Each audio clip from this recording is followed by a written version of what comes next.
Good morning बच्चों, कैसे हो? तो खूब बढ़िया चल रहे होगे और पढ़ाई वढ़ाई खूब अच्छी चल रही है और खूब अच्छे से पढ़ाई करते रहिए। ये लॉकडाउन के टाइम का सबसे अच्छा उपयोग यही है कि आप अच्छे से पढ़ाई करते रहें। तो हम लोग अपने टॉपिक को आगे बढ़ा रहे हैं उसी, जिससे कि आपकी पढ़ाई अच्छी हो सके। तो हम लोगों ने लास्ट लेक्चर में कुछ न्यूमेरिकल्स डिस्कस किए थे जिससे कि आपका कॉन्सेप्ट और बिल्ड हो सके। तो उसी के सिस्टम को, उसी प्रोसीजर को आगे बढ़ाते हुए कुछ और अच्छे अच्छे न्यूमेरिकल करते हैं। तो इसको देखिएगा, किसी दिन वर्षा, देखिए जैसे ईस्ट वेस्ट नॉर्थ साउथ को हमेशा ध्यान रखने का तरीका देखिए, ईस्ट वेस्ट नॉर्थ साउथ ऐसे आप आदत बना लीजिए। ईस्ट वेस्ट नॉर्थ साउथ, बीच में ये मिटा दीजिए। तो ये क्या है? East west north south. ये आदत में लाइए कि ईस्ट वेस्ट नॉर्थ साउथ को बोर्ड पे या कॉपी पे लिखने का सीक्वेंस यही होता है। तो इसको देखिएगा। तो हम लोग अभी उसी टाइप के क्वेश्चन कर रहे हैं, दिशा वाले, तो इसलिए इसको जानना भी जरूरी था। तो देखिए पहला क्वेश्चन कह रहा है ईस्ट, किसी दिन वर्षा, पहले ईस्ट वेस्ट नॉर्थ साउथ, दिशा वाले में हमेशा आप ये जरूर लिख दिया करें पहले ही। अब किसी दिन वर्षा 35 मीटर पर सेकंड की चाल से ऊर्ध्वाधर नीचे की ओर हो रही है। तो ऊर्ध्वाधर नीचे का मतलब वो किस दिशा में गिर रही होगी? साउथ में, 35 मीटर पर सेकंड। कुछ समय पश्चात हवा 12 मीटर पर सेकंड की चाल से पूर्व से पश्चिम दिशा की ओर, पूर्व वो है, पश्चिम ये है, तो पूरब से पश्चिम, तो दिशा ये होगी 12 मीटर पर सेकंड। तो ये वायु है, 12 मीटर पर सेकंड की वेग से चलने लगती है। बस स्टॉप पर खड़े व्यक्ति को अपना छाता किस दिशा में रखना चाहिए?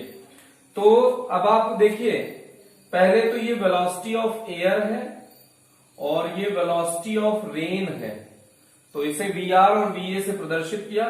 तो एक समांतर चतुर्भुज का निर्माण कीजिए जो इसके परिणामी को प्रदर्शित करेगा बेटा। अब किसी अक्ष से आप थीटा कोण मान लें, चाहे एक्स से चाहे वाई से। तो हमने ये कुछ भी आप मान सकते हैं, चाहे एक्स से मान लीजिए चाहे वाई से मान लीजिए। तो ये हमने मान लिया कि ये थीटा है, ठीक है। तो अब अगर आदमी को छाता रखना है तो अगर ये थीटा है तो ये थीटा है, तो इस दिशा में अगर आदमी अपना छाता रखे तो बारिश से बच जाएगा। इसका मतलब हमको थीटा चाहिए। तो थीटा निकालने का सबसे सिंपल तरीका क्या है? आप निकाल दीजिए टेन थीटा। टेन थीटा बराबर क्या होता है बेटा? लंब बटे आधार। तो टेन थीटा बराबर क्या हो जाएगा? लंब कितना है बेटा? ये थीटा के सामने वाला 12 बटे आधार कितना है? 35। तो थीटा बराबर हो जाएगा टेन इनवर्स 12 बटे 35। तो इससे आपको थीटा पता चल जाएगा कि इतने कोण पर किधर से, ये पूरब पश्चिम उत्तर दक्षिण, तो उत्तर से 12 बटे 35, टेन इनवर्स 12 बटे 35 डिग्री का अगर कोण बना ले तो वो आदमी बारिश से बच जाएगा। ये तो इसका आंसर हो गया, सिर्फ क्योंकि इन्होंने पूछा है कि आदमी को छाता किस दिशा में रखना चाहिए। अब जो इसको हवा लग रही है, परिणामी हवा आप निकाल सकते हो कि वेलोसिटी जो है ये फाइनल वेलोसिटी, तो V फाइनल अगर निकालना हो तो V इक्वल्स क्या हो जाएगा? ये दोनों जो बल वेग है ये कितने डिग्री पे है? 90 डिग्री पे है। तो परिणामी का सूत्र होता है V air square plus V rain का स्क्वायर। अब आप जानते हैं 2AB cos 90 हो जाएगा, तो 90 वाला टर्म 0 हो जाएगा। तो सिर्फ अंडर रूट पहले सदिश का स्क्वायर प्लस अंडर रूट दूसरे सदिश का, अंडर रूट पहले का स्क्वायर प्लस दूसरे का स्क्वायर, सीधा सीधा। तो ये VA एयर का कितना है? 12, तो इसका स्क्वायर 35, इसका स्क्वायर, तो ये क्या हो जाएगा बेटा? 35 का 35 से मल्टीप्लाई कीजिए, 12 का 12 से, तो 12 बरइये में 144 हो गया। 35 का 35 से मल्टीप्लाई कर लीजिए, तो 35 25 2 और 25 के 5 2 आया, 5 दूनी 10, 2 12, पचम 25, 2 5 के 15 और 2 17 और 3 5 15, 5 1 3 3 9 1 10। तो यह है 5 7 5 12 1225 ये आ गया। अब इसको ऐड कर लीजिए, 5 4 9, 2 4 6, 2 1 3, तो 1369। अब ये पक्का है कि इसका मान 35 से तो ज्यादा आएगा। अब ये मतलब जो इसका रिजल्ट आएगा, क्योंकि 35 स्क्वायर में कुछ ऐड हुआ है तो इसका आंसर 35 से ज्यादा आएगा। ओरल करने का तरीका बता रहे हैं। तो 36 तो हो नहीं सकता, क्योंकि लास्ट वाले अंक का 6 से गुणा करोगे तो 36 का 6 आ जाएगा। यहां 9 है तो 37 देख लो, 7 7 49, तो 37 हो सकता है आंसर। ट्राई करने के लिए 37 का 37 से गुणा कर लीजिए। तो 7 7 49, 4 7 21 और 4 25, 3 7 21 और 3 3 9 1 10, 9 6 2 1। कुछ गलत हुआ है क्या? 7 7 49, 4 हासिल, 7 21, 4 25, 3 7 21, 2 3 3 9 2 11, यह आया 11। तो 9 6 3 1, तो 1369। मतलब इसका आंसर क्या आ जाएगा? 37 मीटर पर सेकंड। जो इसका परिणामी वेग आएगा, जो बारिश हो रही है एयर के कारण, उसका परिणामी वेग क्या हो जाएगा बेटा? बढ़ जाएगा। तो वो कितना मीटर पर सेकंड प्रतीत होगा? 37 मीटर पर सेकंड प्रतीत होगा। Velocity of rain with respect to air, ये है, मतलब इसका परिमाण है। तो ये आपको रिजल्ट मिल गया। ये पूछा नहीं है, ये हमने सिर्फ आपको कैलकुलेट करके सिखाया। पूछा तो सिर्फ इतना था, तो इतना ही कैलकुलेट करने से काम चल जाता। फिर नेक्स्ट क्वेश्चन देखिएगा।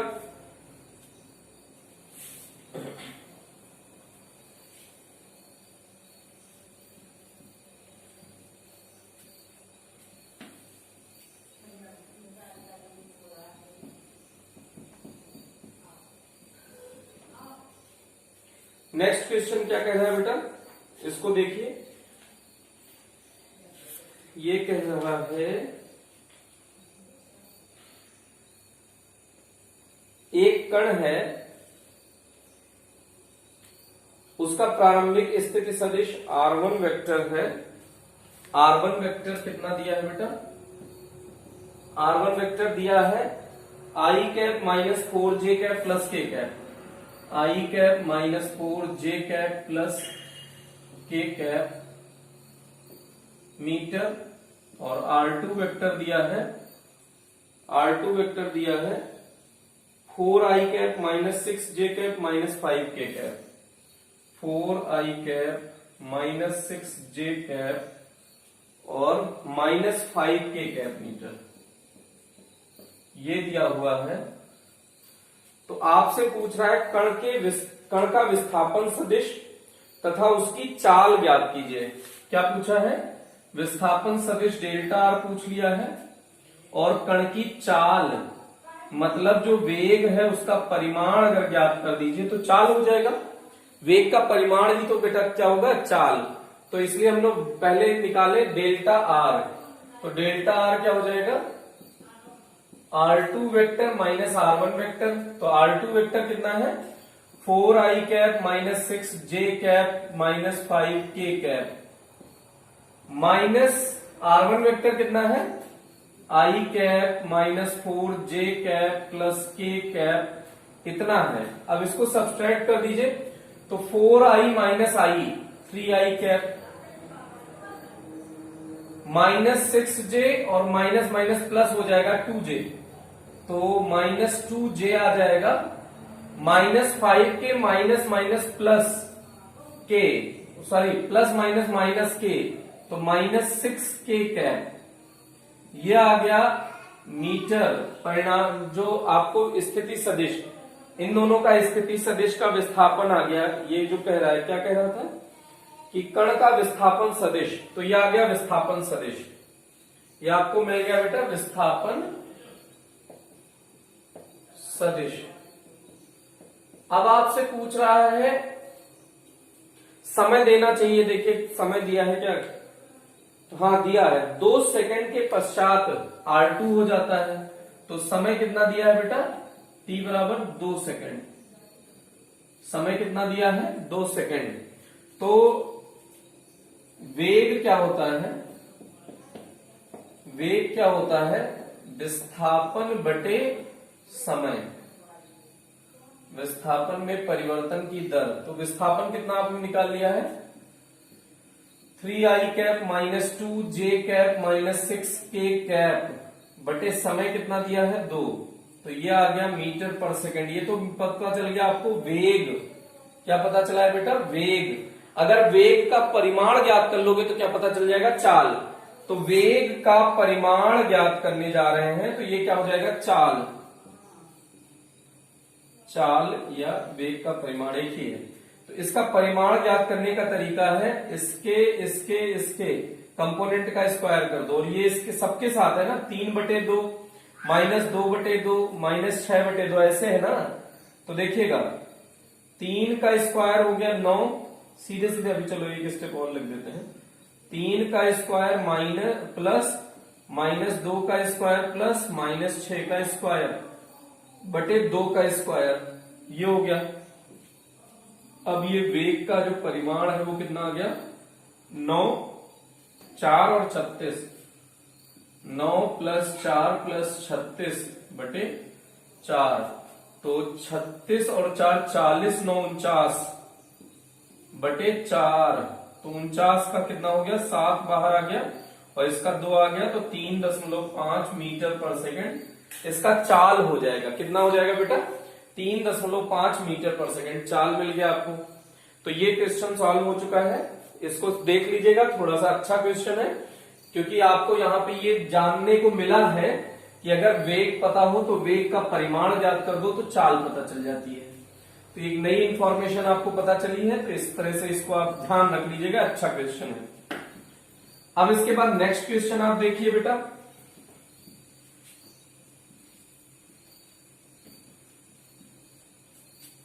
नेक्स्ट क्वेश्चन है, एक मोटर बोट उत्तर की दिशा की ओर 25 किलोमीटर पर आवर। पहले आप डायग्राम बनाइए, east west north south, east west north south. तो एक मोटर बोट उत्तर की ओर 25 किलोमीटर पर आवर, उत्तर किधर है बेटा, ऊपर। तो ये हो गया 25 किलोमीटर पर आवर के वेग से गतिमान है। इसी क्षेत्र में जल धारा का वेग 10 किलोमीटर पर आवर दक्षिण से पूर्व, दक्षिण ये है बेटा, पूर्व ये है, तो दक्षिण से पूर्व 10 मीटर पर सेकंड, लेकिन कोण कितना दिया है, 60 डिग्री का कोण। तो दक्षिण से कोण बनाना है, दक्षिण से पूर्व। तो ये कोण आपको पता चल गया 60 डिग्री। ये दिया है 10 किलोमीटर पर आवर। ये जलधारा का वेग है बेटा। तो मोटर बोट का परिणामी वेग ज्ञात कीजिए। तो ये समांतर चतुर्भुज बन जाएगा बेटा। तो ये ऐसे कुछ समांतर चतुर्भुज बन जाएगा। तो ये इसका परिणामी आ जाएगा आर, ऐसे लिख सकते हैं, वेलोसिटी रिजल्टेंट ये हो जाएगा। तो ये कुछ आप मान लीजिए कि अगर ये 60 है तो ये पूरा कितना हो जाएगा, दोनों सदिश के बीच का कोण 120 डिग्री हो जाएगा। तो अब देखिए परिणामी का फॉर्मूला हो जाएगा, V रिजल्टेंट हो जाएगा का परिमाण अंडर रूट 25 का स्क्वायर प्लस 10 का square minus 2 into 25 into 10 into cos 120। Cos 120 का मान -1/2। तो 25 नहीं है, 625 प्लस 100 और 50 और ये रुकिए -2 गुणा 25 गुणा 10 इंटू -1/2। तो 2 से 2 कैंसिल आउट हो गया, माइनस सॉरी ये प्लस रहेगा, तो माइनस आ जाएगा नेट रिजल्ट। तो 625 और 725 में से 25 धाम 250 घटा दीजिए तो 750 में से 250 घटा दीजिए तो 475 आ गया। अब 475 का मतलब है 20 विषयम 400, तो 20 से तो ज्यादा होगा। 22 विषयम 484 होता है शायद। 22 का 22 से गुणा कर दीजिए तो 22 दूना 44 और 44 तो 484, तो 22 हो गया 484, तो 22 से थोड़ा सा कम हो जाएगा तो 21.8 या 21.9 लिख दीजिए मीटर पर सेकंड। ये रिजल्टेंट वेलोसिटी हो गई बेटा। अब आपसे रिजल्टेंट वेलोसिटी के साथ साथ और कुछ पूछ रहा है, परिणामी वेग ज्ञात करना है। तो परिणामी वेग तो आपको पता चल गया। अगर आपसे दिशा भी पूछता बेटा, तो दिशा के लिए यहां पे tan थीटा लगाना पड़ता, b sin थीटा बटे a plus b cos theta, ये लगाना पड़ता बेटा। तो b कितना है, ये 10 इंटू साइन 120 बटे a कितना है 25 प्लस 10 इंटू कॉस 120, तो इससे सॉल्व हो जाता। ये साइन 120 हो जाएगा sine 90 plus 30, sine 90 plus theta बेटा, ये सेकंड चतुर्थांश में जाएगा, साइन पॉजिटिव होता है, तो ये cos 30 हो जाएगा। cos 30 की वैल्यू √3/2, तो ये क्या आ जाएगा 10 into √3/2 upon 25 plus 10 into cos 120 minus 1/2, तो ये आ गया 5। तो 25 में से 5 गया 20, तो ये हो गया 5, तो 5 √3/20, तो 5 चौक 20, √3/4 डिग्री का कोण बनेगा ये थीटा कितना आएगा परिणामी का। परिणामी का अगर थीटा निकाल लिया जाए तो ये कितना आएगा बेटा √3/4, तो थीटा बराबर tan इनवर्स हो जाएगा, थीटा बराबर tan इनवर्स √3/4, तो ये इसका आंसर है बेटा। अब देखिएगा, ये थोड़ा सा अच्छा क्वेश्चन है, इसको भी देख लीजिएगा अच्छे से। वो क्वेश्चन अच्छे होते हैं जो थोड़ा बहुत आपका कॉन्सेप्ट किसी और पॉइंट से कंफर्म कराते हैं, कॉन्सेप्ट क्लियर कराते हैं, तो वो क्वेश्चन थोड़े से अच्छे होते हैं बेटा। अब इससे थोड़ा बहुत कॉन्सेप्ट क्लियर होता है कि कैसे आप कोण निकालेंगे, कैसे क्या निकालेंगे, तो कॉन्सेप्ट अच्छा मान लिया गया है। अब एक वस्तु पर 3 बल कार्य कर रहे हैं, तो F1 आपको दिया है, F1 दिया हुआ है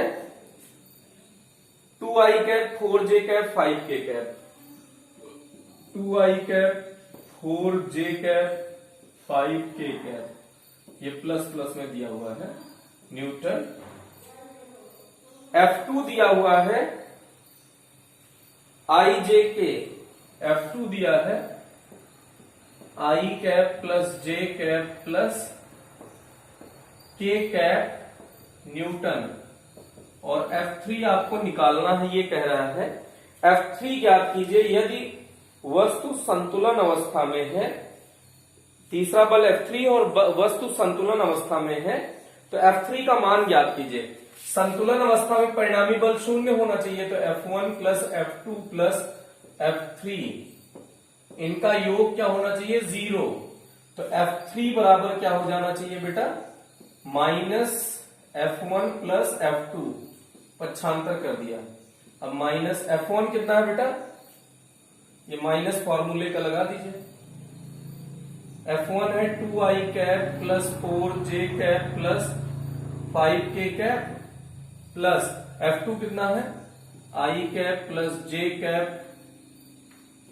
प्लस k कैप, बस अब इसको ऐड कर लीजिए, तो माइनस 2 और 1 3i कैप 4j और j 5j cap plus 6k cap, ये F3 की वैल्यू आ गई बेटा। तो ये F3 पूछा था। अब फिर से देखिएगा एक नया क्वेश्चन, तो ये क्वेश्चन बड़ा सिंपल था।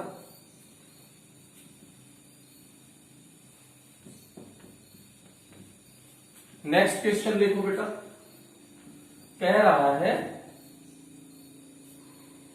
यदि एक एकांक सदिश 0.5i कैप प्लस 0.8 जे कैप एकांक सदिश आर कैप मान लीजिए कितना दिया है 0.5 आई कैप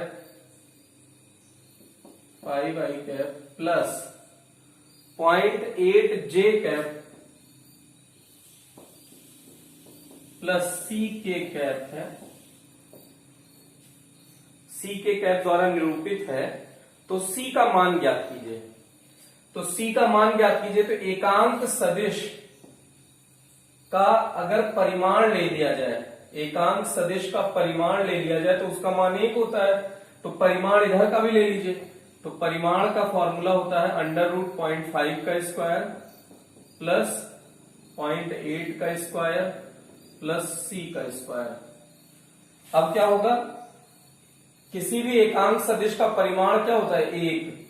तो 1 बराबर दोनों तरफ स्क्वायरिंग कर दो, तो इधर स्क्वायर हो गया तो इधर हो जाएगा 0.5 का स्क्वायर।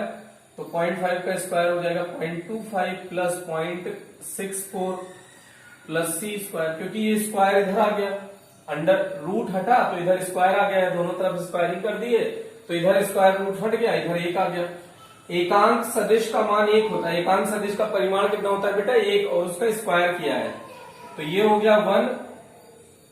अब इन दोनों को इधर बुला लो तो माइनस दोनों को जोड़ के लाओ, 6 5 9 और 6 2 8, तो 0.84 आ गया बराबर सी स्क्वायर। तो सी स्क्वायर बराबर हो गया 1 में से 0.89 घटा दो तो 0.11 आ गया। तो सी बराबर अंडर रूट 0.11। ये सी का मान आपको पता चल गया। इकाई जरूर लिख दीजिएगा। अब ये इस क्वेश्चन में सी निकालने का ये तरीका था बेटा। अब इसके बाद देखिएगा नेक्स्ट क्वेश्चन।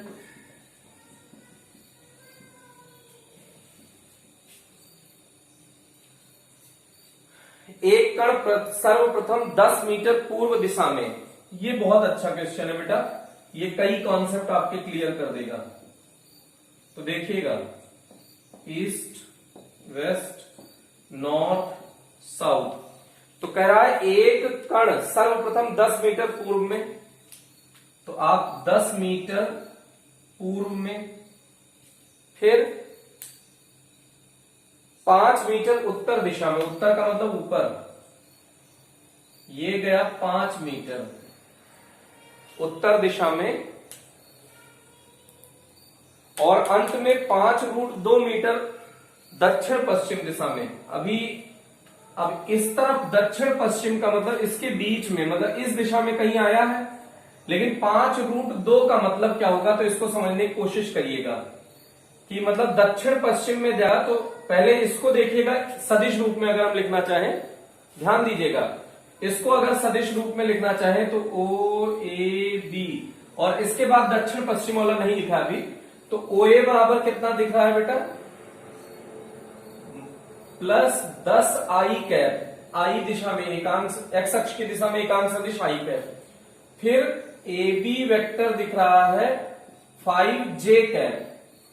लेकिन जो उत्तर पश्चिम दक्षिण में चला है, तो पश्चिम दक्षिण में मतलब कोई कोण नहीं दिया, तो इसका मतलब इसके बीचों बीच से, तो इसके बीचों बीच से का मतलब होगा ये माइनस आई कैप है और ये माइनस जे कैप है बेटा, माइनस जे कैप है। तो अगर इन दोनों का परिणामी एक का परिणामी क्या होगा अंडर रूट 2, कितना होगा बेटा अंडर रूट 2। तो दक्षिण पश्चिम में अगर चलेगा तो दक्षिण पश्चिम का एकांक सदिश, जैसे एक्स अक्ष की दिशा में, एक्स अक्ष की दिशा में एकांक सदिश कितना हो जाएगा बेटा आई कैप, वाई अक्ष की दिशा में एकांक सदिश क्या हो जाएगा जे कैप। तो ऐसे दक्षिण और पश्चिम इस दिशा में, सॉरी पश्चिम दक्षिण में, पश्चिम दक्षिण दिशा में एकांक सदिश, ये देखिएगा कैसे निकाला जाएगा। एकांक सदिश निकालना है तो दिया गया सदिश, तो दिया गया सदिश का मतलब इसके बीचों बीच में इस पॉइंट पे आपको आना है, बीचों बीच में। तो एक्स अक्ष मतलब इधर चल दो, फिर यहां से 90 डिग्री का कोण चल के यहां चल दो, तो यहां पहुंच जाओगे। मतलब इस बीचों बीच में पहुंचना है, तो बीचों बीच में पहुंचने का क्या तरीका, पहले एक्स अक्ष पे चल दो, फिर वाई अक्ष पे चल दो, तो ये यहां पे आप पहुंच जाएंगे।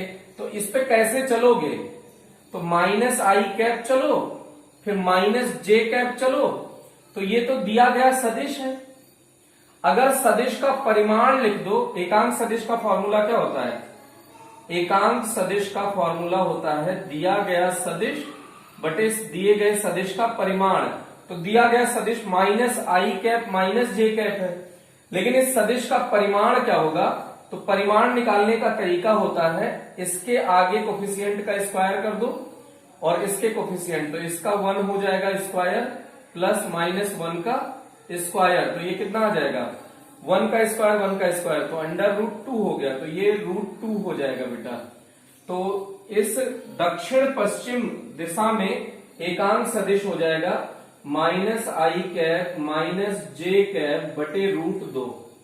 ये स्टेप बस समझने लायक है, ये बहुत इंपॉर्टेंट स्टेप है।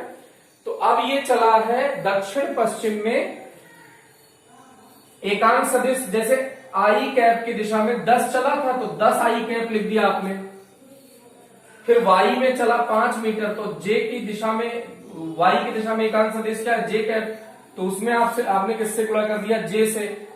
तो ऐसे ही इस दिशा में चलेगा, तो रूट से एक बात पता चली कि ये सीधा इस पे आके मिलेगा बीचों बीच में ना, तो बीचों बीच में मतलब ये 5 है, तो ये 5 यहां आके कहीं मिलेगा। तो कितना चला है ये चला है 5√2। 5√2 का मतलब ये आपको मिलेगा यहां पे BC, तो BC आप यहां पे निकाल सकते हैं। ये पहले तो उसका परिमाण लिख दीजिए, फिर इस दिशा में एकांक सदिश, तो इस दिशा में एकांक सदिश क्या है 5√2, ये तो मान हो गया। जैसे x अक्ष में चला 10 तो उसके एकांक सदिश से गुणा कर दिए, y अक्ष में चला 5 तो उसके एकांक सदिश से गुणा कर दिए, तो z अक्ष में मतलब दक्षिण पश्चिम दक्षिण में चला है 5√2, तो इसके एकांक सदिश से गुणा कर दीजिए, तो इसका एकांक सदिश क्या है माइनस आई कैप माइनस जे कैप अपॉन √2। ये है बेटा, यही स्टेप थोड़ा इसमें समझने लायक है। तो √2 से √2 कैंसिल आउट हो गया, क्या हो गया माइनस कॉमन ले लो 5 आई कैप प्लस जे कैप, ये BC की वैल्यू आ गई। तो अब इसमें परिणामी विस्थापन पूछा है, तो अगर इसे मान लो O और इसे C, तो OC पूछा है। OC का मतलब सदिश रूप में तीनों जोड़ दीजिए, अगर परिणामी विस्थापन ज्ञात करना है तो OA plus AB plus BC, अगर आप तीनों जोड़ देंगे तो अपने आप OC मिल जाएगा। कैसे, OA प्लस AB, तो A जो बीच वाला होता है गायब हो जाता है, तो OB आ गया, OB प्लस BC तो डायरेक्ट OC आ जाएगा। तो इन तीनों को जोड़ देना है, समझिएगा कैसे, क्या कह रहे हैं हम। अगर देखो ये दोनों कॉमन हो गए ना, इसका अंतिम इसका पहला, तो ये सीधे सीधे क्या हो जाता है OB प्लस BC। अब देखिए फिर ये कॉमन हो गया, तो ये क्या आ गया OC, तो OC के ये लिखने का तरीका है। तो इसका मतलब है कि ये आपको समझ में आ गया होगा कि ऐसे OC डायरेक्ट अगर तीनों को जोड़ दिया जाए तो OC मिल जाएगा। तो तीनों को जोड़ो बेटा, 10 आई कैप प्लस AB कितना है 5 जे कैप प्लस BC कितना है, माइनस लगा दीजिए क्योंकि यहां -5 है, तो -5 आई कैप -5 जे कैप, तो -5 जे कैप और +5 जे कैप, ये कैंसिल आउट हो गया। 10 आई कैप में से 5 आई कैप गया, तो 5 आई कैप। ये देखने से भी लग रहा था कि अगर ये 5√2 यहाँ पे बीचों बीच में आके मिलेगा तो ये 5 होना चाहिए, तो आंसर भी 5 आया है आई कैप। तो उधर ही है ही भी विस्थापन, प्रारंभिक बिंदु से अंतिम बिंदु, तो दिशा भी आपको देखिए आई कैप दे रहा है, तो इसका मतलब आपका ये कैलकुलेशन सही है। लेकिन यहाँ सबसे इंपॉर्टेंट बात था बेटा कि इसके मध्य बिंदु जो इसका पश्चिम दक्षिण वाला एकांक सदिश लिखना। अगर ये बीचों बीच से आया है तब, जब 45 डिग्री का कोण बना के आया है तब, ऐसे बोलने का मतलब है जैसे यहां बोल दिया नॉर्थ वेस्ट, तो इसका मतलब ये बीचों बीच से गया है। और अगर हमको कोण बोलना होगा तो नॉर्थ से पश्चिम 60 डिग्री के कोण पर, तो नॉर्थ से लीजिए और पश्चिम ये 60 डिग्री का कोण होगा। तो अगर कुछ नहीं बोला है तो 45 मानेंगे, और अगर कुछ बोल दिया है तो जितना बोलेगा उतना कोण लीजिएगा। तो इस तरह से ये सॉल्व हो गया बेटा। ओके, तो अब इस तरह से जो न्यूमेरिकल इसमें एकांक सदिश वाले हैं उसको आप लोग अच्छे से कर लीजिएगा। और अगर आपको इससे रिलेटेड किसी भी टाइप का डाउट आता है तो आप कमेंट सेक्शन में बताएं, और ढेर सारा खूब बढ़िया सा क्वेश्चन अब इससे रिलेटेड आप करते रहें। तो फिर तब तक के लिए आज के लिए इतना ही। थैंक यू, और पढ़ते रहिए, हंसते रहिए और मुस्कुराते रहिए।